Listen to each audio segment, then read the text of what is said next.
metafísica, karma é a lei de causas e efeitos, ou a lei de retribuição e retorno. Há o karma de mérito e o karma de demérito. O karma não castiga nem recompensa, é simplesmente uma lei divina, universal, justa e cega.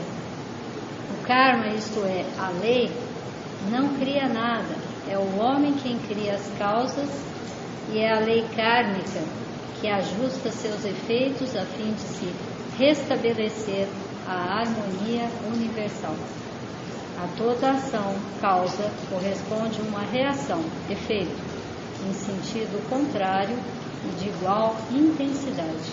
Essa é uma lei científica e a lei do karma é de igual natureza. Nos ensinamentos Shuddhas, a palavra karma, além de significar ação, isto é, causa e efeito, é também usada para designar os atos realizados no culto sagrado, como os japas, pronúncia de mantras, e outros rituais que ajudam o disciplino a buscar a sua realização espiritual. No Karma Dharma Gita, um capítulo inteiro do Bhagavad Gita, que é o 22º, karma significa ação que causa escravidão devido aos laços engendrados pelas gunas ou qualidades da matéria. Isso é, as ações dos seres humanos durante seu processo evolutivo no plano material sujeito às leis. O capítulo citado é todo dedicado a esse estudo da lei do karma e suas implicações. Essa é uma palavra bastante já popularizada, comum, conhecida de todos nós, que é esse entendimento do karma. Até ele chegou a tomar um outro entendimento com uma cara assim. As pessoas falam assim, eu tenho um karma com isso, quase nunca as pessoas pensam numa coisa positiva. Quando falam, eu tenho um karma com isso, quase sempre as pessoas associam assim, eu tenho um peso, uma dificuldade, um problema com isso, quando na verdade é simplesmente o karma é o resultado de uma ação feita que vai gerar, como diz aqui, como uma lei física, né? A toda ação corresponde a um efeito, de igual e contrário, né? Que vai voltar para você. Isso é o sentido de karma, mas a palavra literalmente é também uma palavra sânscrita que vocês estão acostumados, a maioria que está aqui hoje já conhece, está acostumado com as nossas falas aqui, e o karma significa ação. E qualquer ação nossa vai gerar um tipo de resposta, como diz ali, ou de mérito, se for uma ação positiva, harmônica, que gera mais harmonia em torno de si, ela vai trazer de volta mais harmonia, mais satisfação, mais coisas boas. Se for uma ação complicada, ela vai trazer de volta também uma série de situações também doloridas, né? Então aí é o karma, como ele fala ali, do demérito. Essas reações são automáticas, mecânicas. Dependendo do tipo de energia que ela faz um deslocamento de fluxo, o mesmo tipo de energia vai voltar. Essa é uma lei física, né? E ela é igual no sentido espiritual. Só que o karma, a gente acha muito importante a gente trazer mais duas outras palavras, porque o karma já é o fim da linha. É quando você é fim da linha, porque eu já agi, eu tive essa atitude, me comportei desse jeito, agora o que vai vir é inevitável. Foi disparado um processo, né? Então o karma já é o fim da sequência. Por que o fim da sequência? Porque a gente costuma, dentro da Shuddha Dharma, tentar entender como que de que forma a gente pode começar a trabalhar de uma outra maneira em que os nossos resultados, ou o entendimento de uma forma mais ampla, para entender o karma de uma outra maneira mais ampla também. E isso vai dar uma maior capacidade de você, entendendo o mecanismo, né, funcionar um pouco melhor com todo esse processo. E aí, de que forma? Anterior à palavra karma, tem uma outra palavra que é a palavra dharma. Dharma significa lei. Lei, pura e simples. Se o karma é a ação, o dharma é a lei. A lei o quê?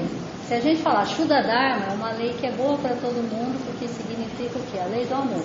A lei que rege todas as religiões, todos os processos que levarão sempre à evolução, é a lei do amor. É a lei que não vai ser revogada, ela não vai ser posta fora de moda, ela não tem jeito de ser tirada do jogo, porque é a lei que rege o universo. Dentro da Shuddha Dharma a gente fala que essa é a cabeça de Brahman, ou seja, o pensar de Deus é o amor, né? Então, esse é como a gente vai entender o Dharma. E o Dharma, que é a lei maior, que é o Shuddha Dharma ou Sanatana Dharma, essa é a lei que rege o processo evolutivo. Agora, cada um de nós tem uma lei que nos move. Cada um de nós tem um Dharma. Mas, normalmente, hoje também, quando as pessoas falam assim, estou procurando o meu Dharma, estou querendo chegar na minha... entender o meu Dharma, ou seja, o que eu vim aqui fazer, qual que é o meu propósito, qual que é a minha missão, para que eu nasci, é uma grande, hoje, graças a Deus, né? Muitas pessoas pensam nisso até no sentido assim profissional, né? De que maneira que eu poderia ou quero contribuir no sentido de trabalho meu, né? De forma o meu trabalho é uma fonte de contribuição para a humanidade, não num outro sentido, mas no sentido mesmo assim, achar aquilo que eu faço bem e que eu, com aquilo, eu também ganho dinheiro, né? A minha subsistência depende daquilo, né? Então, muitas vezes, hoje é uma coisa que muitas pessoas até têm essa preocupação, né? Eu acho que quanto mais jovem vier com essa preocupação, eu acho que vai ser cada vez mais lindo, né? Porque as pessoas trabalhando de uma forma mais alinhada, né? Com o próprio anseio maior. E o Dharma é essa lei que é individual. Porque o Shuddha Dharma, que é a lei do amor, é uma lei que sempre esteve aí. Sempre esteve na moda, sempre esteve em voga, sempre teve religião para propor ela de um jeito ou de outro, a depender dos momentos da cultura, da evolução do planeta e tudo mais, tá? Mas mesmo ao longo dos processos evolutivos, cada um de nós que veio evoluindo também dentro desse Shuddha Dharma, cada um foi tendo o seu Dharma, a sua lei, a sua maneira de se colocar diante daquilo que estava ali. Mesmo hoje, por exemplo, a gente sabe de um monte de Shuddha Dharma, entre aspas, na ciência, na filosofia, na economia, na política, nas religiões, que não necessariamente, mesmo a gente sabendo, a gente consegue viver aquilo. Por quê? Porque o meu Dharma está aquém desse Dharma maior, né? Mas nós temos o nosso Dharma, a minha medida, né? A minha lei, por exemplo, cada um de nós tem algumas coisas que eu posso chegar e oferecer para vocês, e você vai falar, não vou fazer, porque isso contraria o que eu acredito. Não posso fazer isso, porque isso não... A minha lei interna não me permite.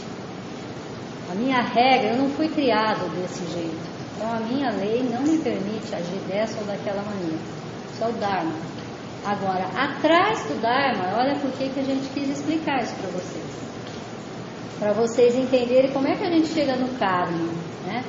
Com demérito ou com mérito. Atrás do Dharma, que é essa lei que me guia, então eu posso olhar e falar assim, se eu, por exemplo, estou com o cabelo super mega curto agora, aí em algum momento aí para trás alguém tivesse falado para mim assim, Thelma, esse cabelo você não pode usar porque você não tem 15 anos ou porque você é mulher. Então eu ia estar assim o tempo todo me sentindo assim, contradizendo regras outras, porque eu estou de cabelo muito curto. Ou o cara que tem que malhar 3 vezes por semana, no dia que ele não malha, semana que ele não faz aquilo 3 vezes, ele está pesando na consciência, porque eu tenho que fazer aquilo. É uma regra que eu criei para mim. E da onde veio essa regra? Olha só o quanto que isso é importante. Da onde veio a regra?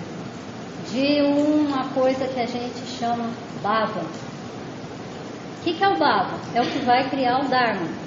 E o que é o bhava? Se o dharma é uma lei, é uma norma de conduta, uma maneira de ser, de observar. Na minha família, por exemplo, a pessoa pode ter um dharma, né? Na minha família todo mundo é funcionário público, por exemplo. Eu não sou. Então, meu Deus, eu sou um patinho feio na minha família, porque eu não sou funcionário público, né?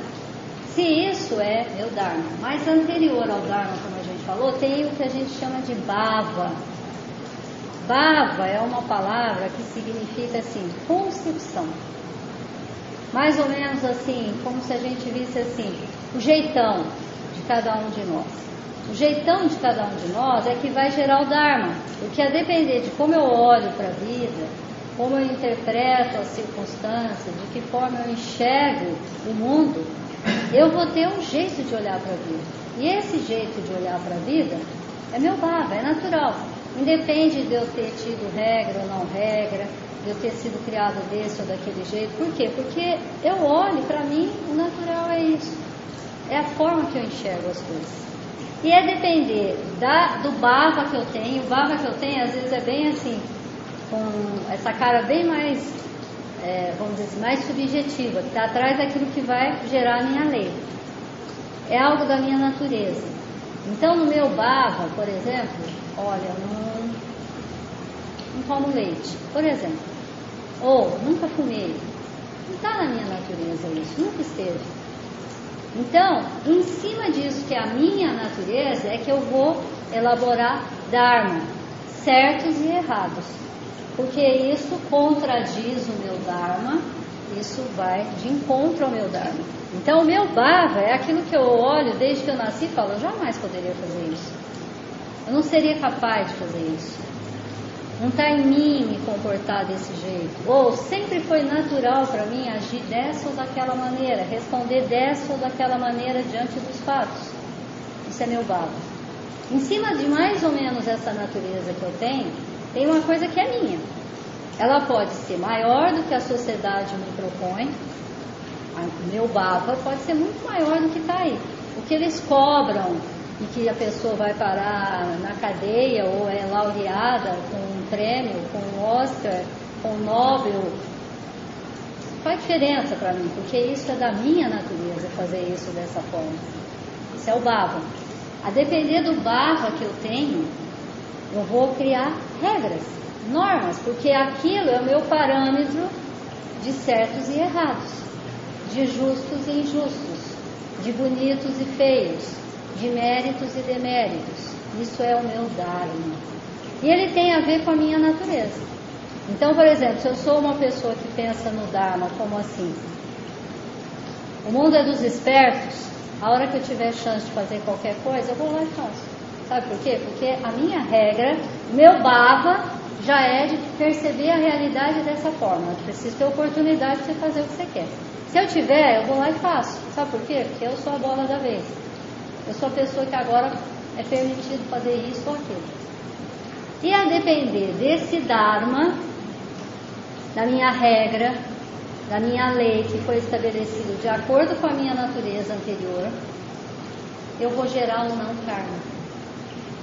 E cada um de nós, seja uma pessoa extremamente sábia, seja uma pessoa extremamente grosseira na forma de viver em sociedade, de respeito ao outro, como que ela vai viver? Ela vai se comportar de acordo com o bhava, ela tem lá suas regras e leis, e essas regras e leis vão gerar karma. Por quê?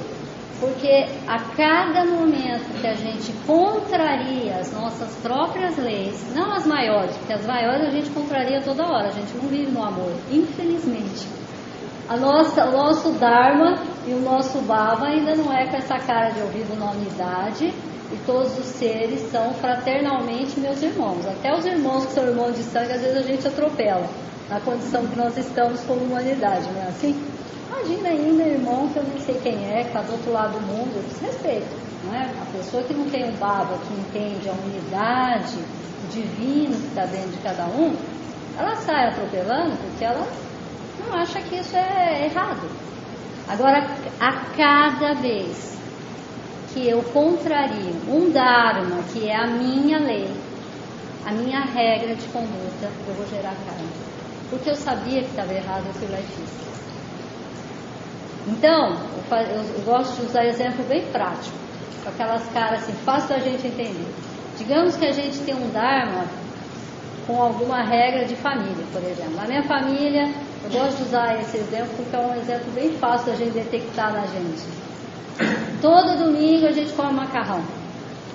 Um dharma é uma lei, é uma regra, é um formato de funcionar. Se no domingo eu não comer macarrão assim, eu podia ter feito, que lá eu não fiz, é como se eu me desse um peso porque eu contrariei uma lei. Ou coisas outras. Eu sei que não é legal prejudicar alguém, falar mal da vida dos outros, ser egoísta. Eu sei, isso para mim já é uma lei, mas eu viro e mexo, eu faço. Então, a todo momento eu gero karma. Por quê? Porque eu estou contrariando aquilo que a minha própria, o meu próprio juiz interno fala, não faça porque isso não é legal. Não se comporte porque isso não é bom. Você já sabe que aquilo não é bom. Já é uma regra para você, só que você não consegue ainda funcionar desse jeito. Então, virou, mexeu, a gente gera karma. É isso que vai gerar karma. Quando eu mesmo, o meu juiz interno fala assim, Thelma, você sabe que é errado, você fez isso. Você não devia ter feito, mas você foi lá e fez. Você sabe que isso não é bonito. Como você fez? Então a gente não faz isso em coisinhas menores na vida da gente. Em geral, a grande maioria da sociedade faz isso assim, em coisas menores. Mas virou, mexeu, a gente faz. Você não faz em coisas grandes. As pessoas que fazem coisas grandes, elas têm outros processos, né? Mecanismos muito mais sérios aí de complexidade com as coisas que estão gerando. Consigo, com tudo que vai gerar de coisa em torno de si. Então, esse processo é o que gera o karma. A tal da ação e reação tem a ver com como aquilo vibrou em mim. No exato momento que eu faço uma coisa, que eu termino de fazer e falo assim, você sabia que você não devia ter feito, por que você fez? Não precisa vir nenhum Deus lá de fora, nenhum tentador lá de fora chegar e falar assim, olha, você vai doer por isso. Eu, na minha consciência, vou ficar lembrando que eu fiz isso. Nada maior do que o nosso juiz interno, que é a nossa consciência, para nos julgar. E isso vai pesar. E isso vai dar o demérito. Da mesma forma, na hora que eu faço uma coisa muito bonita, muito legal, muito harmoniosa, e se eu espero o resultado daquilo, eu vou vir para receber o bom karma. Não o demérito, mas eu tenho o mérito de vir aqui e falar, olha, eu fiz essa coisa boa. Eu posso nascer só para receber coisas boas. Porque eu fiz um monte de ação legal. Só que eu fiz apegado ao fruto da ação. Então eu venho para receber. Eu venho aqui para colher. Eu não fiz achando que isso ia dar um resultado bom para mim. Eu venho aqui pelos méritos da ação. Porque eu fiquei apegada àquilo que eu fiz, né? E aí você vai caminhar o suficiente ao longo da trajetória humana, que aí não vai mais. Por consciência eu não faço nada mais errado, e nem também cada coisa que eu faço eu não estou preocupada se eu vou ganhar o céu, ou se eu estou fazendo, eu simplesmente não consigo mais contrariar aquilo que é a minha linha de conduta. Porque eu sou extremamente vigilante, que é o que a meditação vai provocar na gente ao longo do processo. Aí o tempo todo eu sou cada vez mais atento, mais consciente, e eu vou gerar menos karma, nem positivo, nem o negativo. O negativo você vai distanciando mesmo, naturalmente, com um pouco de ética e com um pouco de consciência. Cada vez você vai fazendo menos coisa errada, porque você está mais atento e não se contradizer, em fazer o que é certo. Mesmo que não seja para ter bons méritos, ou aqui na vida, ou ser elogiado, privilegiado, ou reconhecido, mas eu simplesmente também não vou fazer esperando a hora que eu morrer, ou numa próxima encarnação nascer em melhores condições que eu nasci nessa. um país que não tem os problemas que o nosso tem, por exemplo, ou numa condição familiar que me favorece muito a jornada para tudo que eu queira fazer, tenho condições de dinheiro, de estudar, não tenho grandes problemas, pais e mães e familiares e irmãos harmônicos, tudo coopera para que a minha vida floresça bem. Eu vim para colher isso, e inclusive para, de repente, bem nova, saber qual que era o meu dharma, cumprir bem as coisas, mas eu vim para receber isso tudo que eu plantei, né? Agora, quanto mais a gente evolui, mais você vive com um Bhava que entende a unidade. Esse Bhava que entende a unidade, cada vez vai criar leis e normas mais coerentes, mais amorosas, mais éticas, mais cuidadosas consigo mesmo e com o próximo. E isso vai gerar sempre um karma positivo, mas que não é isso que a pessoa está buscando, porque ela já não está preocupada com o resultado, ela está simplesmente fluindo de uma forma naturalmente harmônica. Essas pessoas que já estão num jogo desse da vida, certamente vivem em condições muito mais especiais do que a da grande maioria da humanidade, que o tempo todo está se confrontando com coisas, debatendo com coisas, né? Problemas sérios em família, problemas sérios no trabalho, problemas sérios de consciência, problemas sérios de encontros que eu não sei o que vieram fazer na minha vida, afetivo, amoroso, profissional. A hora que eu vejo, eu estou diante de verdadeiros embates. Por quê? Foram parte da minha jornada, do que eu fui plantando e do que agora, de alguma maneira, eu tenho que harmonizar. Entendeu? Deu para olhar para karma de uma maneira, não só com aquela cara assim, olha, eu tenho esse karma, nós temos bom. Aliás, eu acho que nós temos um karma muito bom. Neste momento nós estamos num karma muito bom, né? Estamos podendo escolher estar aqui, num lugar de paz, de silêncio, de interiorização, em coisas muito doloridas acontecendo na humanidade afora nesse momento, que a gente sabe, muito feias, muito de machucar, um ser humano machucando o outro, está acontecendo bastante também, mas tudo isso para quê? Para todo um processo de transformação, que cada vez estamos mais conscientes de que o que acontece com um afeta a gente, porque a gente não consegue mais viver isolado, não dá para desligar o botãozinho de tudo que está acontecendo aí fora.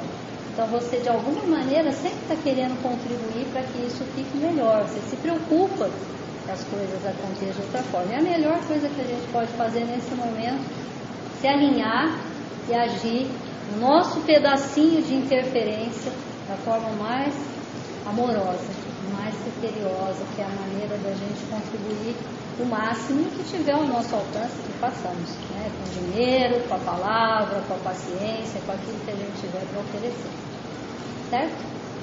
Então vamos agora meditar, vamos fazer a nossa parte.